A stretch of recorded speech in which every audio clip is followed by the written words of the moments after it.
তাইলে ভেবে দেখেন, পিছনে বেঈমানের মদদ, কাফের মুশরিকদের মদদ ছাড়া তারা এটা করতে পারে? তাহলে আমরা কোথায় আছি? আমাদের এত মসজিদ, এত মাদ্রাসা, এত আজান, আমরা এত বিপুল পরিমাণ মুসলমানের সামনে দাঁড়াইয়া আল্লাহর কোরআনের বিরুদ্ধে এত বড় কথা বলতে পারা, এই সাহস এই বেঈমানরা কোথায় পাইল? বলে গত 2 দিন আমি উত্তরবঙ্গ ছিলাম, কুড়িগ্রাম, লালমনিরহাট, দিনাজপুর, গাইবান্ধা, 4 জেলা সফর করছি, বয়ান করছি। সেখানে নিজ চোখে দেখছি প্রকাশ্যে একেবারে খোলামেলা ওপেন আপনার খ্রিস্টানরা মুসলমানদেরকে খ্রিস্টান বানাচ্ছে। কসম আল্লাহ, শুধু দিনাজপুর জেলায় 793টা গির্জা আছে একটা বাংলাদেশে খ্রিস্টানদের গির্জা একটি জেলায়।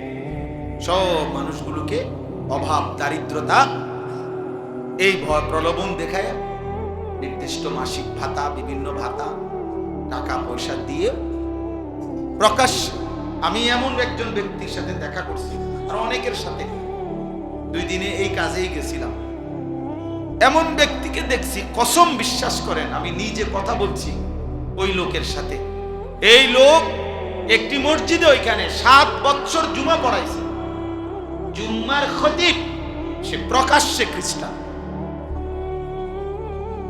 আল্লাহর কসম। কুড়িগ্রাম, ভাবতে পারেন তোমরা ছেলেরা, আমাদের মাতৃভূমি তো বেটা, অরক্ষিত বেটা, কিসের উপরে তোমরা এই ফ্যাশন করতেছ? কিসের উপরে মোবাইল টিপতেছ? কে তোমা করে এত সুখ তুম করে কে দিল? এত নিরাপত্তা তোমা করে কে দিল? বাপের কয়দিনের বিদেশের টাকা, সংসারের কিছু টাকা পয়সাকে এইভাবে অনাদরে, অবহেলা শেষ করে দিচ্ছে। এরা ভাবতেও আসে না যে কি পরিমাণ মুসিবত দেশের উপরে আসছে। 8টা জেলা রংপুর বিভাগে একেবারে মাকড়সার জালের মতো খ্রিস্টান মিশনারিরা খ্রিস্টান বানাচ্ছে। সবগুলো আদিবাসী ওইখানে, এই যে সাঁওতাল জাতি, বেশি উপজাতি আর কি, এরা শতকরা 98 জন, 99 জন খ্রিস্টান। আপনি ভাবেন, আপনি কি দেখে আসেন? চলেন আমি দেখাই। ভাবতে পারেন, কাদিয়ানি, প্রকাশ্যে কাদিয়ানি বানাচ্ছে। বাংলাদেশে পঞ্চগড়ে কাদিয়ানিদের বিশাল এলাকা, আহমদনগর, এই গোলাম আহমদ কাদিয়ানির নাম, বিশাল বড় এরিয়া নিয়ে দখল করে ফেলছে প্রকাশ্যে। আরেকখানে গেছি, আরেক বেঈমান, সে নাকি মুসলমান হয়, তার কিছু পীর বলে এমনি এলাকার বন্ডয়ে নিয়ম চালু করছে।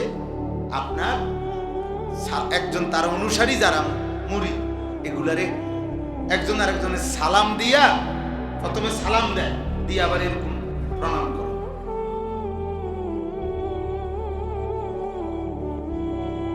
কি এটা? কি আমাদের দেশে দেখেন ওই অনেকে মাজার দেখলে এরকম করে, এরকম কেরম জানি অনেক সময় হেতে কইতে হেতে কি করছে।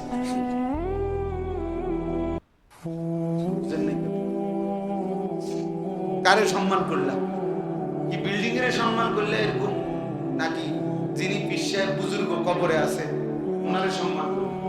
তো যদি ওনারে স্মরণ করো তো ওনার জন্য সূরা ফাতিহা না পড়ো, কি বুঝেন নাই কথা? কোন কবরবাসীকে স্মরণ করার নিয়ম কি? আপনি সূরা ফাতিহা না পড়বেন, তার থামান, অটো থামান, গাড়ি থামান, থামাইয়া সবাই কি পড়ে? সূরা ফাতিহা পড়ে, 3 বার কুল হুয়াল্লাহু আহাদ পড়ে, ঠিক না? কবর জিয়ারতের নিয়ম কি? এগুলা নাকি বলেন না? তাহলে আমনের আমার যদি কবর, বাবার কবর জিয়ারতের নিয়ম এটা হয়, তো ফিরসাব বাবার কবর জিয়ারত আরেক নিয়ম হবে। বলে এটা আরেক নিয়ম হবে কেন? আল্লাহ আমাদেরকে মাফ করে দেন। এজন্য আমাদের জন্য এটা জরুরি। আমি এই বাস্তবতাগুলো, আমাদের পার্বত্য চট্টগ্রাম, অরক্ষিত রাঙ্গামাটি, খাগড়াছড়ি, বান্দরবন, প্রতিনিয়ত খ্রিস্টানরা এটা দখলের পায়তারা আছে। এখানে হাজার হাজার মানুষ খ্রিস্টান। আমাদের সেন্ট মার্টিন, কক্সবাজারের ওখানে, সেটাও অরক্ষিত। এটা নিয়েও নানামুখী কি আছে, ষড়যন্ত্র। তো দেশটাই একত্র, বুঝেন নাই কথা? এমনি আমরা জায়গা কদ্দুরে পুরোটা বাংলাদেশ ওয়ার্ল্ড ম্যাপে বাংলাদেশের জন্য যে কদ্দুর আঁকছে, এই কদ্দুরের মধ্যে কোনো একসাথে বাংলাদেশ পুরোটা লেখন যায় জায়গা নাই। এই আমার দেশ এমনিতেই অল্প একটু, সেখানে যদি এতদিকে দুশ্মন ষড়যন্ত্র করে ছিনিয়ে নেওয়া, থাকবে কি? প্রিয় ভাই আমার, ছেলেরা আমার, বাবা আমার, আল্লাহর দিকে ফেরা দরকার। এটাই রাত গভীরের কথা। আল্লাহর দিকে আমাদের ফেরা দরকার। আমাদের আল্লাহই আমাদের সমাধান। আজকে ৭৭ বছর যাবত ফিলিস্তিনের মুসলমান নির্যাতিত। ৭৭ বছর একদিন। কাশ্মীরের মুসলমান আজকে ৭৮ বছর নির্যাতিত। ৬১ বছর ধরে রোহিঙ্গা মুসলমান নির্যাতিত। কাজেই এই পৃথিবীর জাতিসংঘ বলেন আর ইউরোপ বলেন, ওইসব কোনো বেঈমান আমাদের মুসলমানের কোনো সমস্যার সমাধান করে দিবে না। দিলে এতদিনে হইতো। আমাদের সমাধান আমাদের আল্লাহ, আমাদের সমাধান আমাদের আল্লাহর আনুগত্য, আমাদের আল্লাহর কাছে ফিরে আসা, এটাই আমাদের সমাধান। আমরা সেজদা না দিলে, চোখের পানি না ফেললে, দোয়া না করলে আমাদের বিজয় আসবে। বুঝেন নাই কথাটা? তোমরা একটা ছেলে হইলেও ভাই, আমি জানি সবাই একসাথে পরিবর্তন হবে না, কিন্তু একজনই ভাই, যদি কেউ একজন বুঝো আলহামদুলিল্লাহ। এই একজন দুইজন করেই প্রয়োজন পরিমাণ মুজাহিদ, আল্লাহর দ্বীনের জন্য জানবাদ সৈনিক তৈরি হয়ে যাবে। এ দেখে না, ঠিক সময় মতো আল্লাহ তাআলা ইমানের বিজয়ের জন্য যাদেরকে দরকার, আল্লাহই তাদেরকে আলাদা পছন্দ করে নিবেন। আল্লাহই নিয়ে, হ্যাঁ। আর এই অকর্মণ্য অপদার্থ দুনিয়া লোভী নাফরমান, ওই নাফরমানিতেই পড়ে থাকে। এই জন্য আমাদের আল্লাহর দিকে ফেরা উচিত। আপনাদেরকে একটা উদাহরণ দিই, তাহলে বুঝবেন। বদরের যুদ্ধের দিন, সবাই জানি আমরা বদরের যুদ্ধের ঘটনা, নবী সাল্লাল্লাহু আলাইহি ওয়াসাল্লামের। বদরের যুদ্ধের দিন নবীজি ৩১৩ জন সাহাবীকে আল্লাহ নবী সাল্লাল্লাহু আলাইহি ওয়াসাল্লাম যুদ্ধের ময়দানে যখন দাঁড় করাইছেন, হাদিসে স্পষ্ট আছে, বুখারীর রওয়ায়াত, আমি নিজে পড়াইছি, বুখারী শরীফের হাদিস। নবীজি সাল্লাল্লাহু আলাইহি ওয়াসাল্লাম ৩১৩ জন সাহাবীকে বলছেন, তোমরা দাঁড়াও, আমি না বললে যুদ্ধ শুরু করবা না। তো নবীজি এই কথা বলে পিছনের দিকে আসছে। পিছনে আইসা আল্লাহ নবী সাল্লাল্লাহু আলাইহি ওয়াসাল্লাম পাহাড়ের তলদেশে সমান জায়গায় সেজদা দিয়েছে। এক নম্বর, চোখের পানি ছেড়ে কান্না শুরু করছে, আর আল্লাহর কাছে একটা দোয়া করছে বারবার, আয় মাওলা, তোমার জাতের কসম মাওলা, আমার এই লোকে অল্প কয়জন, আমার মক্কার 13টা বছর আমি রক্ত ঝরিয়ে দিবা নিশি মেহনত করে আমি মদিনায় আসছি, আর এই মদিনার এই 6 মাসের ব্যবধানে আজকে যুদ্ধ, আমার পুঁজিয়ে 313 জন, আমার লোক নাই, আমার আছেই এ কয়জন। এই হাদিসে আছে, নবী বলছে কাঁদতে কাঁদতে সেজদা দিয়ে দোয়া করতেছে আর বলতেছে, আল্লাহুম্মা ইন তুহলিক হাযিহিল ইসাবা লান তু'বাদা ফিল আরদ। আয় মাওলা, আজ যদি আমার এই ছোট্ট কাফেলা 313 জন, এই কাফেলা যদি ধ্বংস হয়ে যায় আপনার দুশমনের হাতে, তাহলে আপনার এই জমিনে আপনার ইবাদত আর হবে না। কে করবে? আর আমারে আপনি বেইজ্জতি করেন না, আমারে আপনি অপমান করেন না মাওলা, আমার এই অল্প কয়েকজনকে আপনি ধ্বংস করেন না। মাত্র 8টা তরবারি, 2টা ঘোড়া, এই ছিল পুঁজি, আর কিচ্ছু নেই কারো কাছে, আর কিছু নেই। 8টা তরবারি ছিল 8 জনের হাতে, 2 জনের কাছে 2টা ঘোড়া ছিল, আর বাকিদের কাছে কিছুই ছিল না। কিন্তু নবীজি কি করলেন? তিনটা কাজ করলেন। এক, সেজদা দিলেন। কি দিলেন? দুই, চোখের পানি ফেললেন। তিন, দোয়া করলেন। এই সেজদা, চোখের পানি, দোয়া, এই তিন জিনিস নবীজি যখন পূর্ণ দিলেন, আল্লাহ তাআলা জিবরাইলকে পাঠাইলেন। পাঠিয়ে জিবরাইল বললেন, কোরআন নাযিল করলেন, ফাস্তাজাবা লাহুম রাব্বুহুম, বন্ধু আপনার দোয়া কবুল হয়ে গেছে। আন্নী মুমিদ্দুকুম বিআলফিন মিনাল মালাইকাতি মুরদিফিন, আল্লাহ বলেন, বন্ধু 1000 ফেরেশতা যুদ্ধের সাজে সজ্জিত আমি আপনার সাহায্যের জন্য পাঠাইলাম। তো এরপরে মুসলমানের বিজয়। তাহলে মুমিনের বিজয়, মুসলমানের বিজয় সেজদা। কিসে? চোখের পানি, চোখের পানি, দোয়া।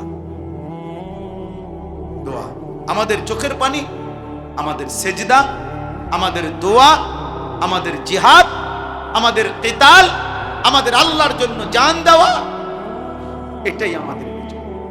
এর মধ্যেই ঈমানের বিজয়, মুমিনের বিজয় আসতেই হবে। এ দেখেন, তোমরা ছেলেরা মনে রাখো, ভাইয়া মনে রাখো, আমি বললাম রং তামাশা ছাড়তে হবে। দেখো এমনি সোজা হইতা না, তো ফিডা খাইয়া সোজা হইতা। দুশ্মনের আঘাতে একদিন চোখের পানি, রক্ত ঝরবে। আজ ফিলিস্তিনের মুসলিমের চোখে পানি নাই, আজ রক্তই ঝরবে। আজকে 77 বছর যাবত ফিলিস্তিনের মুসলমান নির্যাতিত। 77 বছর একদিন। কাশ্মীরের মুসলমান আজকে 78 বছর নির্যাতিত। 61 বছর ধরে রোহিঙ্গা মুসলমান নির্যাতিত। কাজেই এই পৃথিবীর জাতিসংঘ বলেন আর ইউরোপ বলেন, ওইসব কোনো বেঈমান আমাদের মুসলমানের কোনো সমস্যার সমাধান করে দিবে না। দিলে এতদিনে হইতো। আমাদের সমাধান আমাদের আল্লাহ, আমাদের সমাধান আমাদের আল্লাহর আনুগত্য, আমাদের আল্লাহর কাছে ফিরে আসা, এটাই আমাদের সমাধান। আমরা সেজদা না দিলে, চোখের পানি না ফেললে, দোয়া না করলে আমাদের বিজয় আসবে না। বুঝেন নাই কথাটা? তোমরা একটা ছেলে হইলেও ভাই, আমি জানি সবাই একসাথে পরিবর্তন হবে না, কিন্তু একজনই ভাই, যদি কেউ একজন বুঝো, আলহামদুলিল্লাহ, এই একজন দুইজন করেই প্রয়োজন পরিমাণ মুজাহিদ, আল্লাহর দ্বীনের জন্য জানবাদ সৈনিক তৈরি হয়ে যাবে। এ দেখে না, ঠিক সময় মতো আল্লাহ তাআলা ঈমানের বিজয়ের জন্য যাদেরকে দরকার, আল্লাহই তাদেরকে আলাদা পছন্দ করে নিবেন। আল্লাহই নিয়ে। হ্যাঁ, আর এই অকর্মণ্য অপদার্থ দুনিয়া লোভী নাফরমান, ওই নাফরমানিতেই পড়ে, নাফরমানিতেই পড়ে থাকে। এই জন্য আমাদের আল্লাহর দিকে ফেরা উচিত। আপনাদেরকে একটা উদাহরণ দিই, তাহলে বুঝবেন। বদরের যুদ্ধের দিন, সবাই জানি আমরা বদরের যুদ্ধের ঘটনা। নবী সাল্লাল্লাহু আলাইহি ওয়াসাল্লামের বদরের যুদ্ধের দিন নবীজি 313 জন সাহাবীকে আল্লাহর নবী সাল্লাল্লাহু আলাইহি ওয়াসাল্লাম যুদ্ধের ময়দানে যখন দাঁড় করাইছেন, হাদিসে স্পষ্ট আছে, বুখারীর রওয়ায়াত, আমি নিজে পড়াইছি, বুখারী শরীফের হাদিস।